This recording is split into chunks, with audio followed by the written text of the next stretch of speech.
Hi, everybody. Welcome to A Mighty Blaze. I'm Jenna Blum. I'm one of the co-founders of The Blaze, here today for our Friday Frontliner. If you are new to The Blaze and just joining us for the first time, please know that we are a group of 30, I believe now, 30 creative volunteers dedicated to connecting writers and readers in the age of COVID and beyond, and giving a special voice to writers whose books are coming out now during the pandemic. If you like what you see here, please give us a follow, please give us a like, please check out our channel on YouTube, and continue to join us for these amazing events that we have every day of the week. Today, I am greatly privileged to be here with one of my favorite writers in the whole world, who I have been fangirling on for years, stalking on Twitter, sending emojis to, and finally have the privilege of seeing in person, albeit on a screen, Tatiana De Rosnay, who we love. We love you. We're so happy Merci. you're here. Thank She's you. doing the French. We're going to get to hear Tatiana speak in a French accent and a British accent. I am told that's not even British, but you will do better than I will, I'm sure. I'm going to give you a quick intro to brings the color to your cheeks and embarrass you. We all know who you are, but I like to make sure that you get all of your proper cred. So here goes. Tatiana is the author of over 10 novels, including The Rain Watcher, which I loved, Manderley Forever, A Paris Affair, The House I Loved, A Secret Kept, all of these bestsellers, by the way, and the New York Times and international bestseller Sarah's Key, which has over 11 million copies in 44 countries worldwide and was a movie. Why are my glasses so crooked? They're lovely. Thank you. Crooked and lovely. Together with Dan Brown, Stephanie Meyer, and Stieg Larsson, Tatiana has been named one of the top 10 fiction writers in Europe, and you now live in Paris. We adore you here. We are keeping you for our own today. We're capturing you and we're keeping you as a I'm delighted. Thank you. Merci. So excited to have you here today and talk to you about all things Tatiana. First and foremost, your new book, where am I on the screen? Flowers of Darkness, which I just finished this afternoon after staying up several nights in a row, being mesmerized by it. It's totally hypnotic. I would classify it as like a sort of a gently dystopian, slightly futuristic, extremely hypnotic psychological thriller. That sounds good. Is that good? Do you like that Yes. description? But I would love to hear you describe it in your own words, what the plot is and how you would characterize it. I wanted to talk about the future, the very near future. The first thing that I wanted to write about is this woman, Clarissa, who, by the way, is not me. A lot of my readers think that she is me because she's Franco-British and she's a writer, but really she's not me. So I wanted to talk about this writer in a difficult moment in her life. She lives in Paris. She has to move out, and she has to find a new place to live. And she ends up living in this very modern artistic residence called Casa. Mm. And one would think that this would be the ideal place, Jenna, for a writer with a virtual assistant at your beck and call, a beautiful view on a rather changed Paris. We'll talk about that at one point. And however, Clarissa, as soon as she moves into this apartment, which is on the top floor of a very modern building, she feels like someone is spying on her. She feels like somehow there are eyes on her permanently. So I wanted to write a book about our own paranoia concerning the future, how these little devices have invaded our lives, whether we like it or not, that everything we do on the internet is monitored.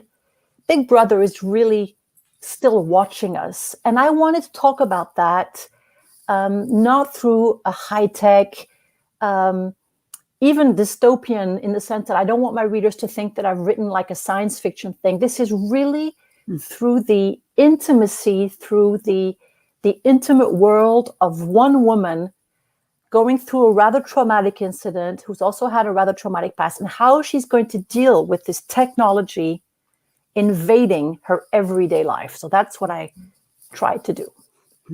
It's very beautiful, and I'm glad you said that it's not sci-fi. And in fact, one of the things that I really love about this book is the almost gentle shading of cataclysm that you infuse into it. It's a very atmospheric book. It's a very psychological book, and for all of its focus on the near future and our potential future and the insurgence of the sort of like mind control devices into our lives, it has a very visceral element to it too, of people continuing to live their lives and how we're physical creatures in the world and how that interacts with these machines, which I loved. And the AI in Clarissa's apartment has a great name, which maybe you can share with us. Okay, Virginia Woolf has a very important role in this novel. Not only is she a literary shadow that looms over the book from beginning to the end, but Clarissa is a writer who's obsessed with Mrs. Dalloway in particular. She loves that book. Mm-hmm. And so when she is asked to format her personal assistant, she gets to choose a name. And obviously, it's Mrs. Dalloway. And Mrs. Dalloway also has a very British accent. And it sounds very reassuring to have somebody, imagine, Jenna, that you'd say, oh, Mrs. Dalloway, please turn on the kettle. Or Mrs. Dalloway, could you tell me if I have any new emails coming in? It all sounds wonderful until, obviously, how much is Mrs. Dalloway watching of Clarissa's everyday life? And does she turn off during the night, for example, or is she still watching? Is she taping? So all this fuels Clarissa's paranoia. And interestingly enough, the title Flowers of Darkness, I don't know if you know this, Jenna, comes from Mrs. Dalloway, the book. It means, according to Virginia Woolf, paranoia. At one point, Clarissa Dalloway she gets back home from preparing for the party. This is in Mrs. Dalloway, Virginia Woolf's novel, not mine. Mm-hmm. And she realizes that her husband has been invited to a very chic party by Lady Bruton. Sounds terrifying, Lady Bruton. And she has not been invited. And this flower of darkness opens up in her mind. And I found that image so beautiful that I decided to steal it, make it into the title of this book, and also use it so that my reader understands that what I'm exploring here, above all, is paranoia. Clarissa's paranoia, our paranoia, my reader's paranoia. Mm-hmm. I actually found, now I don't know where my glasses are, the quote was from Mrs. Dalloway. Moments like this are the buds on the tree of life, flowers of darkness they are. And I loved that. I always like to look in books for where I think the genesis came from and also where the title came from. So I'm wondering if you would, well, I have many questions to ask you, but I wonder if you would honor us with a reading. Of course. So I don't have my author copies. And if my publishers are listening, please send them to me, because I'm in Paris, by the way, for those who don't know. It looks so beautiful. Can you turn it around so I can see what it looks like in the back? Here. Oh, it's so nice. And can you open the author flap? I can, although I have all my questions written in here. I'm so sorry, but this is my daughter's beautiful picture. This is Charlotte's photo. Yes, it's so lovely. Thank you. It's beautiful. I mark all my books, and hopefully the authors take it as a sign of love. We do. Books, and write in the margins, and so all of my questions for you are scribbled in the back of the book. That's great. They don't all answer my questions. I'm going to be reading a very short moment just when Clarissa has been living in this new apartment for a couple of weeks, and she starts to get a little bit worried, especially when the cat, well, you'll see what happens. Here we go. Clarissa closed the door of the apartment. She turned her back to it, leaning against the wooden surface, looking out towards the living room. It did look nice, she admitted. The lovely gleaming surfaces, the light, the view, her precious books, the ones she read with such delight, were missing. They were still at Françoise. She was going to take the time to make sure they were all placed properly on the shelves. Romain Gary, Virginia Woolf, her favorite writers. Books never let you down. They were always there for you. The cat pranced along, and she watched him go towards the main window. Chablis had spent most of the lunch on Jordan's knees, purring. He had eaten well, had played with Adriana. Perhaps he was still getting over his apprehension. She was happy about that. She still didn't quite know how to deal with the cat. As Clarissa observed him, Chablis suddenly seemed to stiffen. Surely she was imagining things. No, he arched his back, and his ears were flattened, golden eyes deepening to black. The cat crouched now, tail slowly twitching, staring at the middle of the room as if someone was standing there. Mystified, Clarissa remained motionless. He then slinked under the sofa, and the only thing she could see now was the tip of his tail. Clarissa strode to the center of the room, unnerved, glancing around her. Everything seemed in place, perfectly normal. But she too had sensed a presence, and she realized now, with a prick of horror, that ever since she had moved here, she had never felt completely alone. It was as if someone or something was watching her. "Mrs. Dalloway!" She was surprised to hear her voice was quavering. She sounded like a very old lady. "Yes, Clarissa," came the rounded, cordial tone. "Am I alone here?" "Yes, Clarissa. Apart from the cat, you are completely alone." "Why was the cat afraid just now?" "I have no idea, Clarissa." "Who can see me?" "I'm sorry. I don't quite understand. Can you rephrase that, Clarissa?" "Can someone see what I'm doing in my apartment?" Now her voice was angry. No more quavering old lady stuff. "No, Clarissa. No one can see what you do in your home." "Well, what about you, Mrs. Dalloway? Can you see what I'm doing?" "Yes, Clarissa. I see everything you do. I was programmed to do that." "So you do watch me, Mrs. Dalloway?" "Yes, Clarissa. All the time." "And so I was right. There is someone spying on me. You." "You're right, Clarissa. But remember, I'm no one. I don't exist." I love that. Thank you. I love the story hour aspect of the interviews, but to hear books read in the author's voice is such a special treat, or in Mrs. Dalloway's voice, as the case may be. One of the things I found so fascinating, it was a question that made me think, oh, I must be psychic, because there's such a mesmerizing quality about Flowers of Darkness, about your last book, The Rain Watcher, which I loved. There's a lot of action that goes on in these books and a lot of drama and tension, but it's all done in this very atmospheric way. And as a linguist, or somebody who, at least nominally plays with language to have some effect on her readers, I wondered, how is Tatiana doing this? Like, what is the trick with language here that is hypnotizing me so much that I don't even realize that there's a lot of action going on under the surface? It's just very atmospheric. And I was wondering, there's a sort of quality of interiority maybe to both the stories in both books. My question was, while I was reading the opening pages, is she writing in French and then translating into English? Because I think there's, in European literature, a more interior consciousness than we have in America, where we blow things up all the time.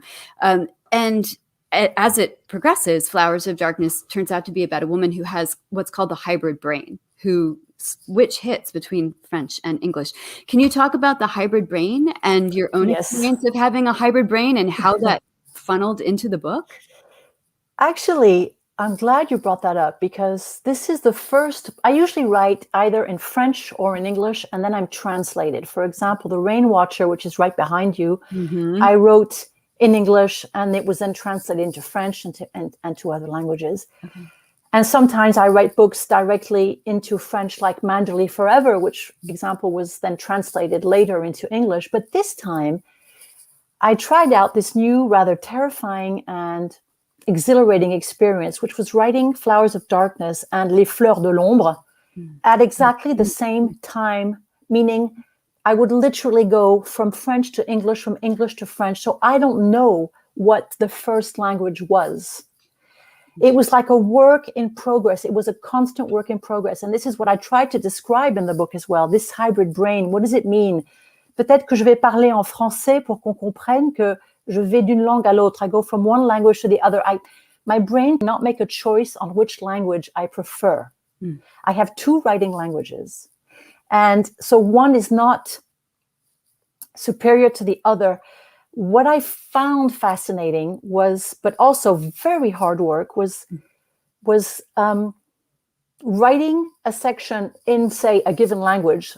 My brain didn't pay attention to what language that was, but then working like a sort of sculpture, making sure that that language was exactly the same as to what I had written in the other one. And now at the moment, I'm writing a book that's in French. I don't want to, I can't face the idea of translating it immediately, because it was almost like a consuming experience. It was like, my husband once said to me, I feel that since you've started to write with this hybrid brain in two languages at the same time, that you've got smoke coming out of your ears. So it was a wonderful experience. And to go back to your question about what Virginia Woolf actually called stream of consciousness, really, which means that most of the action takes place in the person's head and not really about what's happening, physically. The Rain Watcher was a very introspective book, although the Seine, of course, as we know, bursts its banks and overflows and invades Paris. Here, I think the tension is, I tried to build it up with this paranoia, this sleeplessness that Clarissa is going through. We have to mention, although we will not give away what happens, but that she has moved into this new apartment because she has just left her husband for reasons that we will discover, which are disconcerting, very disturbing, and very off-putting. And little by little, we'll discover why. So I think that there's also the aspect of hypnotism, which is something that comes up in the book. So, and then the voices she hears at night. Is this Mrs. Dalloway whispering to her? Is this something else? So little by little, I'm trying to draw the reader into this trance, all the while saying to my reader, now be careful. Is this Clarissa imagining things? Is this me imagining things? Or is this you imagining things? And of course, I don't give all the answers. I love that aspect of the book. It reminds me, in that particular sense, I was talking with a dear friend of mine this week about Stephen King, and how one of my favorite things about Stephen King is not the horror aspect of his novels at all. I don't really care about that. But his main characters often undergo a sort of a psychological metamorphosis from somebody who's sane to somebody who's bedeviled and therefore not sane. And you're drawn by the hand so skillfully and by such infinitesimal degrees that you don't even question, because you form such a bond with this main character, whether this person is actually sane or not. And so that was one of the chief joys for me of reading Flowers of Darkness, which is just, is Clarissa somebody I can trust or not trust? So you have a third person. One of the other things that I love, it has been many years since I read Woolf. But I find this much more accessible writing than, forgive me, now you won't talk to me anymore. And you'll be like, I'm going to the tunnel. I can't talk to you anymore. I hate you. But I remember reading Woolf for the first time and finding her, as Clarissa does, very hard going. Well, of course, she is. I mean, so. Yes, she is. And I mentioned that in the book. It's true that Virginia Woolf is daunting. And you really have to get into this kind of rhythm. It's like reading this long poem, and sometimes you can't make heads or tails. And then once you get into it, it's like this fascinating, powerful trend.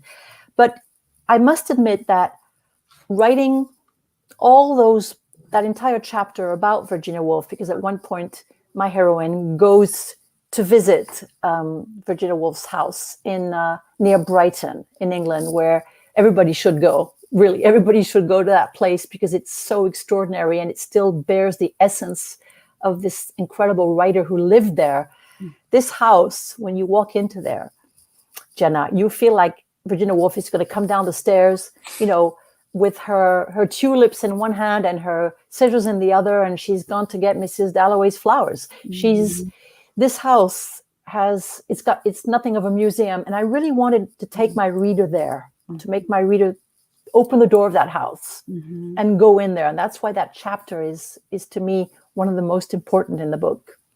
It's a beautiful chapter, and it also encapsulates grief too, which Clarissa is dealing with. There's so much in this Yes. book that we could unpack. It would take me, many days to do that. But one of them is about grief and about the fact that Clarissa, as the heroine, makes her living writing books about writers who have killed themselves in their Yes. homes, in their most intimate creative territory, which was a line that I underlined. That I love that line, and I was fascinated by that. Fascinated by the idea of personae being in the walls of a home, which Clarissa believes they are. She doesn't believe in ghosts, but she believes that these things soak into the walls, and the walls have witnessed all of these acts of creation and then acts of self-destruction. Your books are so often about architecture, Yes. which is another theme of Flowers of Darkness, and how architecture reflects the people within. Obviously, Sarah's Key, the architecture, plays the pivotal role. Absolutely. Own character, the Rain Watcher too, the consciousness of how the environment interacts with homes and how we have to change our lives in reaction to that. Can you talk about the role of architecture in Flowers of Darkness and then also in your work overall? I think ever since you see this lady here, Daphne Yes. du Maurier, Yes. who this is Manderley Forever, the English edition. She's the one who gave me the virus. I don't want to use that word right now, but that's what it is. When I started to read her back when I was a very young teen, not even a teen, I read Rebecca and became fascinated with Manderley, the house in Rebecca. And then I read the Bronte sisters and became fascinated with all the houses in all those books as well. And I feel that I've always been convinced that houses have stories to tell us, that walls can talk. And if you listen, you can hear them. But in this case, I wanted to explore several things. We all know about creepy houses, the ghost, the neighbor upstairs, the house in itself as a classic key to the motor of a book. And I said to myself, what could be different this time? What could I write that would be completely different from what I've already explored? And that's when I got the idea of the smart home. Already the name itself, the smart home. It's like, oh God, this is a home that knows more about me than it should. So the smart home with the promise of everything that can make your life more comfortable, that was a fascinating path for me to explore here. But then more importantly, I'd say for a writer attached to his or her intimate territory, which is what I explore here through Romain Gary, through Virginia Woolf. These are writers who were attached to their homes, who died within their homes, for whom the homes were like a refuge, a den, a place to not only to work, but to dream, to think. And somehow it seems to me that when writers write, they create a place for readers to go, which is almost like a second home. It's almost as if writers give the key to take the reader to a different place, which is also a home. Because when you read a book, when you embark upon a story, you're going to somewhere else that you've never been to. And it's like entering somebody's very personal territory. So there is a strong link to me when you look at a writer's imagination. There's a link to that imagination, to the home, the home that is like I'm thinking in French, lieu psychique, meaning a sort of like a place that only exists within a writer's mind, which he or she goes to every day when he or she is writing that book. And then once the book is over, the writer invites the reader into that home, which only exists within the mind of the writer. And in this book, Flowers of Darkness, I think that, because as you say, this is a theme that I've explored in all of my books. Sarah's Key has an apartment linking the two stories to each other. The House I Loved is how Rose fought to keep her family home while Osman was completely reshaping Paris. In A Secret Kept, there is also an old family home. But I think that it's in this book, The Flowers of Darkness, that I really explored at least I think I got to the nitty-gritty, but maybe there's still things to it. The book that I'm writing now also has an apartment in it, which is something else. But I'll never tire of architecture in my books. I think it's a recurring theme for me. And whenever I read a good house story, or whenever I see a movie, Jenna, where there's a house and there's something about that house, and there's so many that we can mention, I'll always fall for it. I'll always love a good house story. I'm glad that your books will continue to be house stories. I have a pet theory that most writers write variations on. Someone wants to know the French term she used. Okay, so somebody has to help me out here. Lieu psychique. Lieu means the place. The place. Lieu. No, that's les yeux. That's the eyes. Yes. Lieu means the place, but psychique means in your mind. So it would be more like a mental place. If anybody has a better translation, please let us know. Yes, and by the way, if you have questions for Tatiana, please let us know. We will. And I just want to say a little word to my French followers. Si jamais vous êtes là ce soir, vous pouvez aussi poser une question en français et on traduira et j'essaierai de vous répondre. Voilà. Merci. Okay, I understood probably 3/4 of that, but Mark will understand it. My producer will understand it, right, Mark? I'm looking at you. So that's wonderful, and I'm so glad that we have viewers probably from everywhere joining us today. I hope so. And base.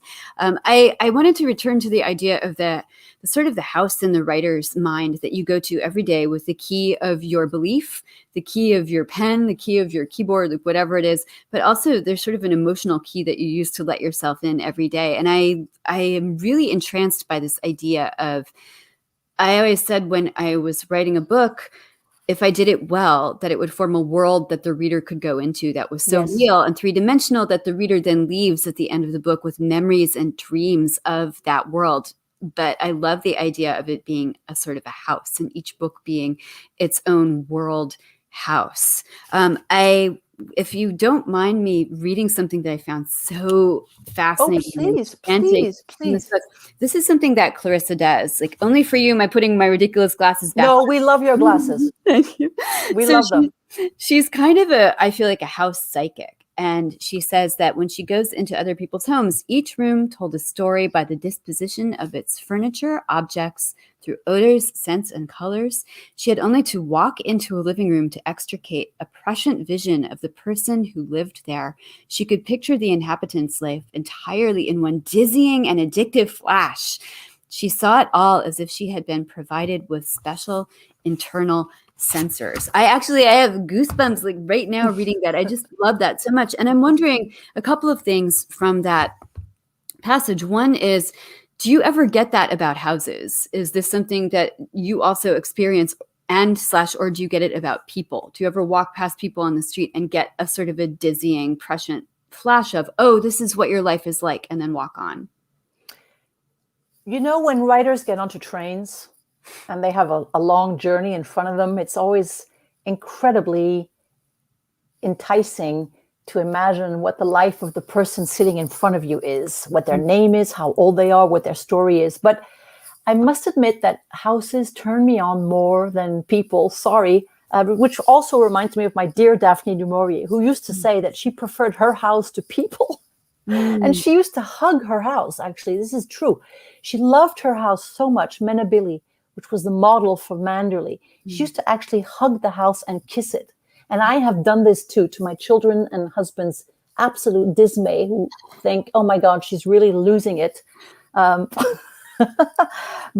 it's true that houses, one of the earliest books I read when I was, and which made such an impression on me, was Anne Frank's diary, which I read when I was probably 10 years old. And when I read that book, when I went to Anne Frank's house in Amsterdam for the first time, probably 20 years ago, to see the attic where she lived. I don't know if you've been there, Jenna. I have, yes. It was quite a privilege. Exactly. And what I felt there when I walked up those very steep steps, remember the swinging bookshelf? You walk into the annex, as it was called, and you see these tiny rooms where this family lived for those I think it was at least a couple of years. And I truly believe that walls can talk if you can hear them. Mm-hmm. I'm not talking about ghosts. I don't really believe in ghosts, but I think that there is something that is left behind and that you can pick up if you have that special sensitivity within you. And I guess my books will always explore this deeper and deeper each time, I guess. What did Anne's house say to you? What did the annex say? I think I felt horror.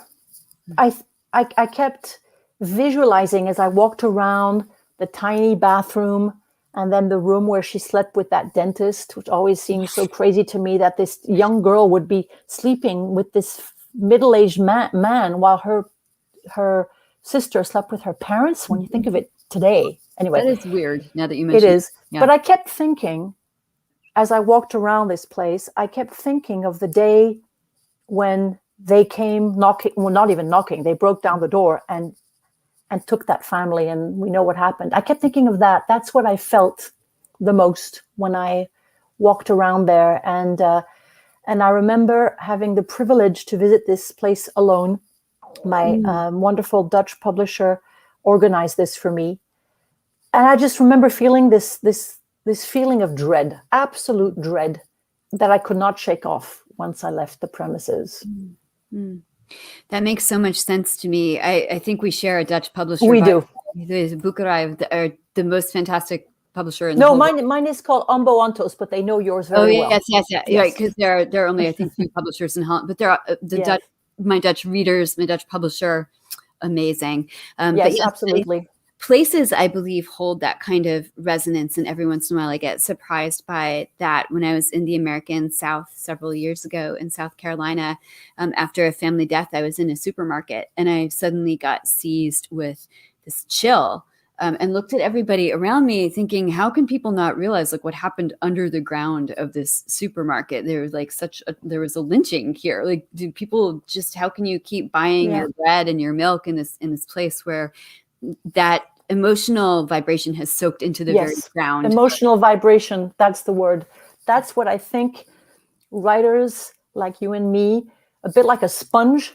I mean, it doesn't sound very glamorous, but that's what we pick up, and we absorb this. And somehow we feel this pain or this echo of something that happened there.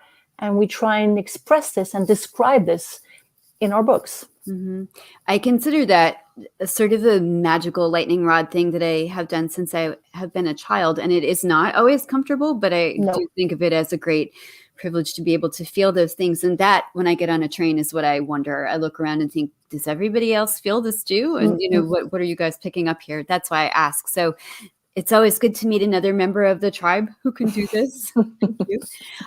You mentioned that Flowers of Darkness is going to be already a movie. Is that right? Yes, we're so excited. This has been, for everybody, such a difficult year. And I never would have thought that, we could sign a movie deal in the middle of a pandemic. But this is happening. This has happened. This is a young director called Yann Gosselin. Mandarin Productions is the big French producer who have signed the contract with me. I'm very excited because this director's universe is very close to mine.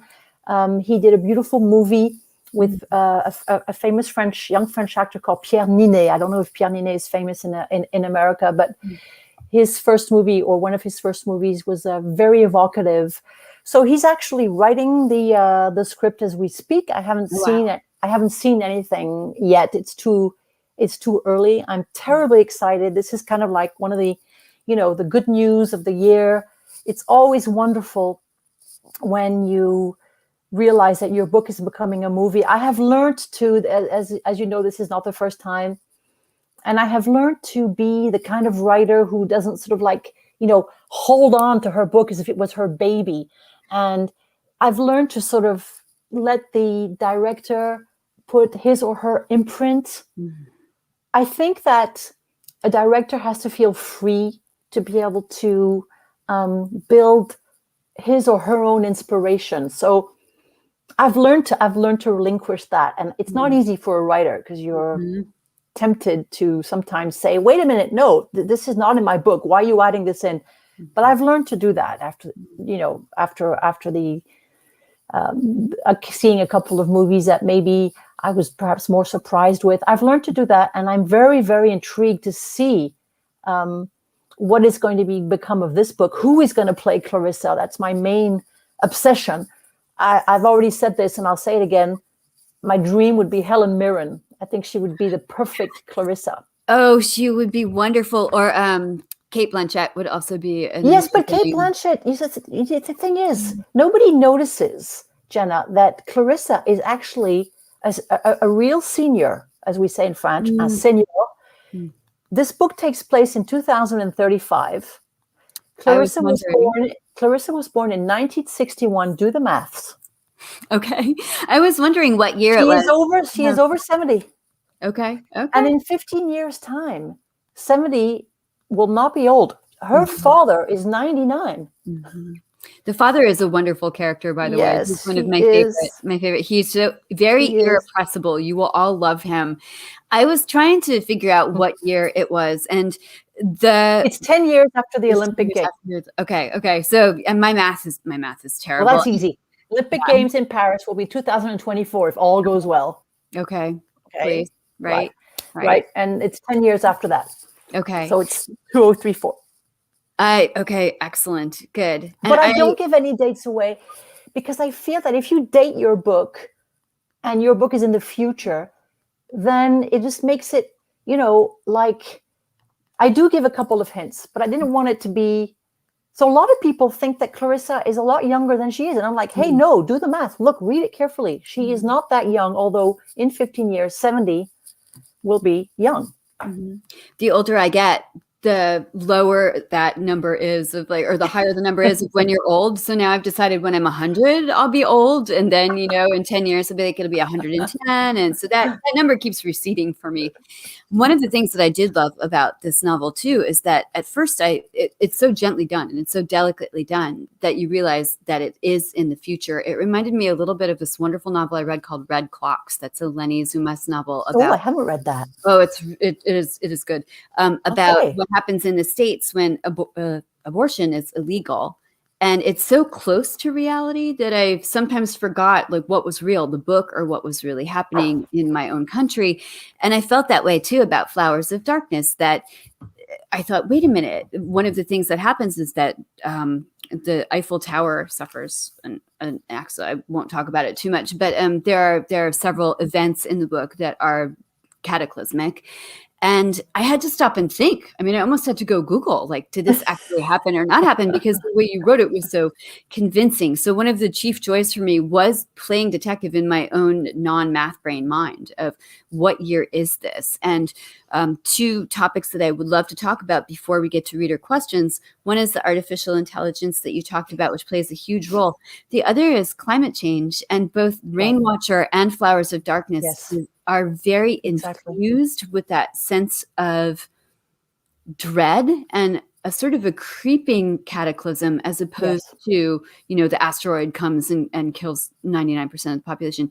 Can you talk about the climate change that you write about? I think that your first question, which was about artificial intelligence, I think. Mm-hmm. I really want to point out, Jenna, that everything that I mention in Flowers of Darkness, whether it's the connected bathroom, whether it's the virtual assistant, whether it's drones, whether it's robots of a certain nature, which we won't go into, which are, and also the police robots, because Clarissa bumps into a police robot, which is quite a terrifying experience. Mm-hmm. All these things already exist. Yes. I just take them one step higher, but they're already there. And that's why I think in the beginning, you do think, hey, wait a minute, when does this happen? So I'm telling you, it is in 15 years' time, but all these things are already here. But I had great fun making them slightly more frightening, slightly more encroaching, once again, on our privacy, because this is what this book is all about. How can we stop artificial intelligence invading our life, dictating our choices? How can we step away from it. At one point, Clarissa makes a choice. This is her choice. Would you do the same thing? Would I do the same thing? We don't know. But living in a residence like Casa is bound to make you very suspicious and bound to make you downright paranoid. So it's not as if my message is, oh, throw away your phone, go and live in the middle of a place where there's, no Wi-Fi, get away from everything. No, this is not that kind of message. The message is more, wait a minute, we need to stop and think about all the data that we're giving away online. We are still at the beginning of all this. Who is watching us? What for? And when a writer with an over-fertile imagination like Clarissa explores this, then it becomes another issue, which is also linked to her personal, condition right now, the fact that she's broken up with her husband for reasons that we will understand. So artificial intelligence, we can't go against it. It's already here. It's part of our lives. Robots operate now. So many things are controlled by robots. Everything is controlled by robots. So my question is, will our brains, our creativity, our emotions, our love life ever be controlled by robots? I will leave that up to the reader to decide. And as for your second question, it's true that in The Rain Watcher, I wanted to explore the impact on, all of us cannot help looking at those terrible images of, forests burning, icebergs melting. You don't have to be Greta Thunberg to be concerned by what's going on. And when you're writing about the future, that's where it sounds kind of drastic, because the heat wave that Clarissa goes through is terrifying. The heat goes over something like 45 degrees. But this is something, I'm not inventing this. We are told every day that this is what's going to happen. So I wouldn't say that this book is like, militant.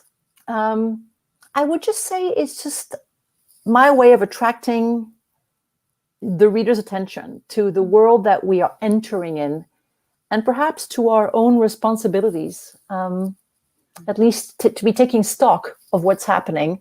I don't know what's going to prevent the Seine from flooding. We all know, when I researched The Rain Watcher and I spoke to several hydrologists, that river specialists, people who explore the risk of floodings, and they all told me, Jenna, very seriously, that within the next 10 years, the Seine would flood like it did in 1910, exactly like what I describe in my book.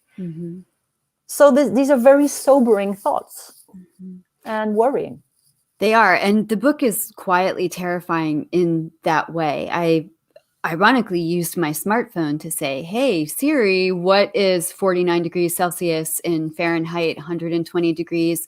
That doesn't sound so far-fetched, honestly, right? Anymore, terrifyingly. No. You could have a heat wave of that magnitude. We see it in the States every summer now. We reach those temperatures.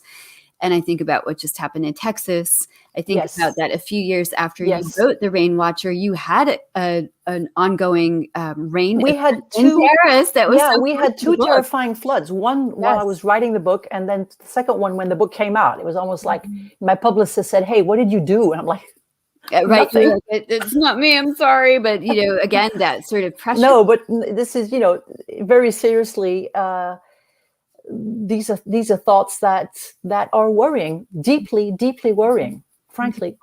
And the idea of not having beaches, or not having actual flowers, not having bees. I mean, these are the sorts of things you see in the book. So it's not the kind of thing where, again, the asteroid is going to come or the sea is going to swallow you. But the idea of those erosions of what we now have are so deeply sorrowful. And I thought that you portrayed that beautifully. And chillingly. So we are getting some questions from our audience. What advice would you give a new author? What do you wish you would have known before beginning an author's life? Hi, Patricia. That is a great question. Hi, Patricia. Well, I would say to a new author to be patient. It's very difficult to be published, especially today, I think. So many people want to write, so many people want to publish.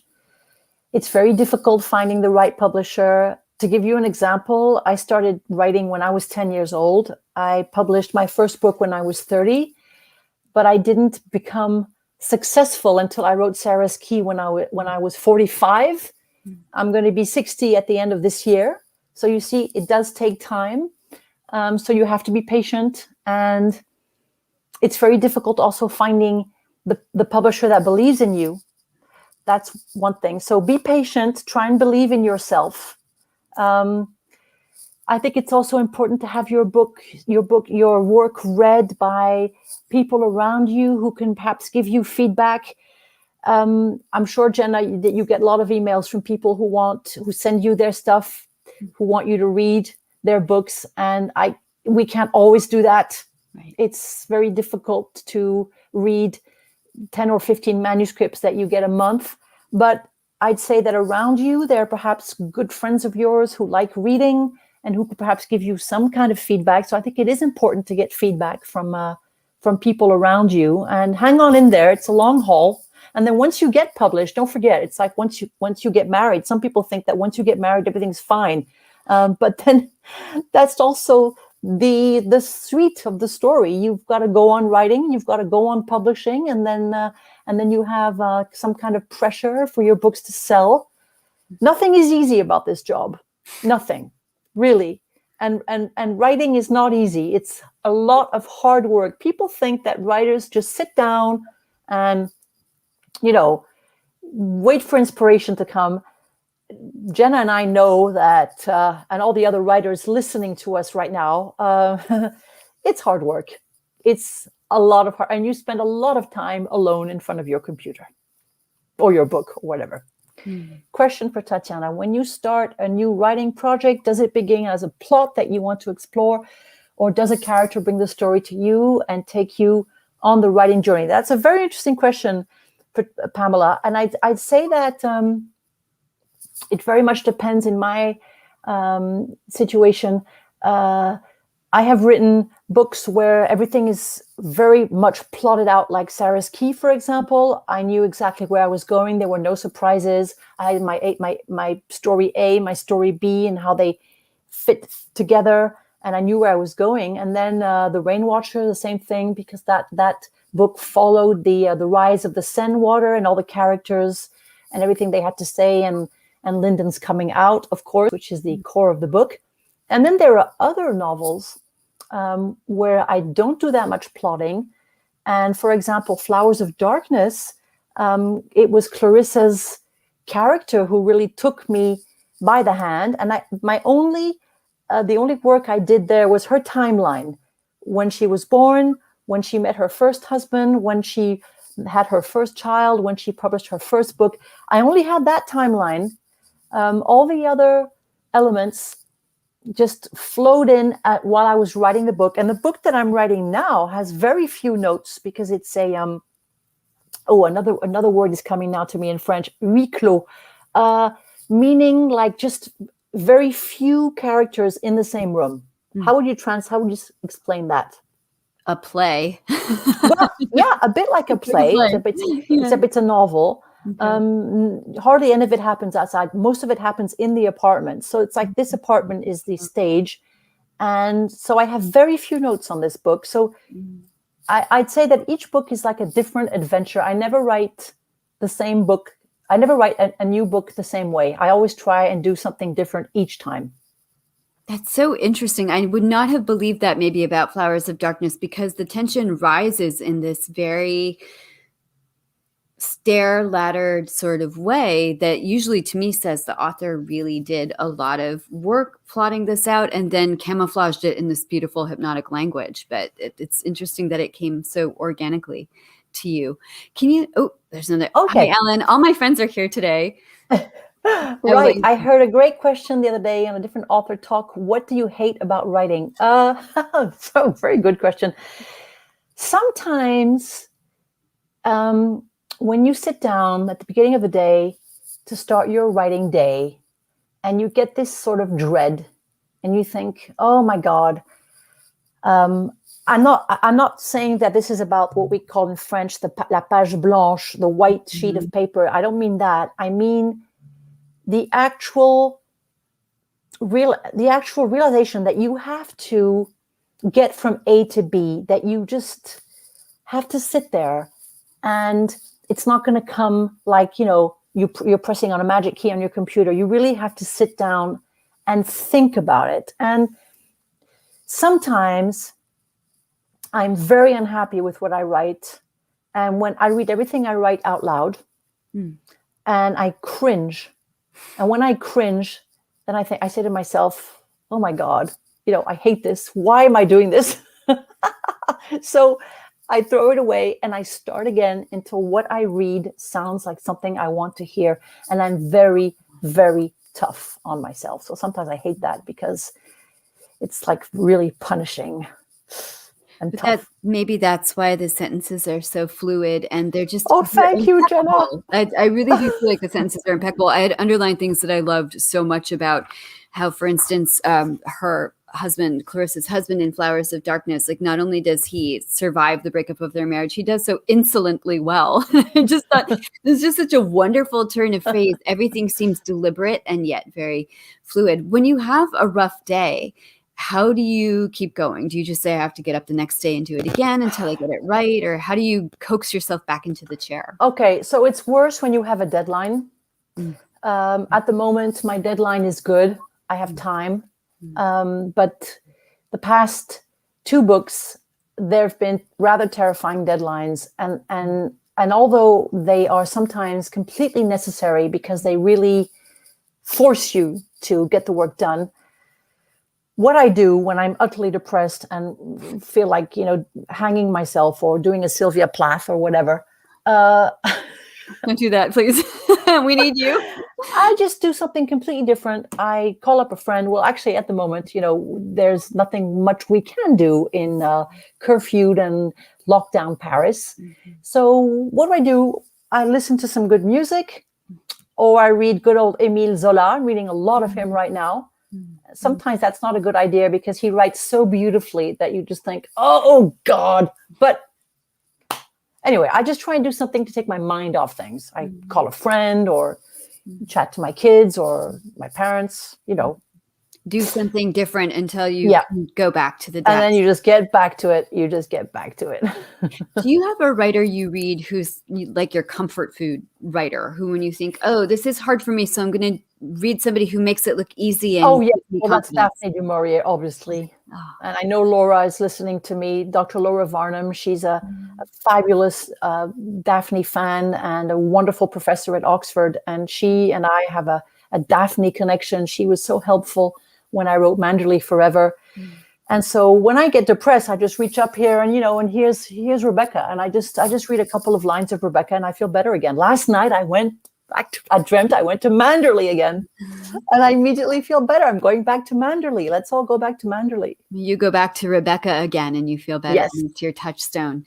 That is wonderful. And who are you reading now who is a contemporary? Absolutely. Well, I'm about to embark on this book, which is written by somebody you know very well. Erica Roebuck. We love Erica Roebuck at The Blaze. And I just received this. I'm so happy I received it not very long ago. And I can't wait to read this. This is exactly up my street.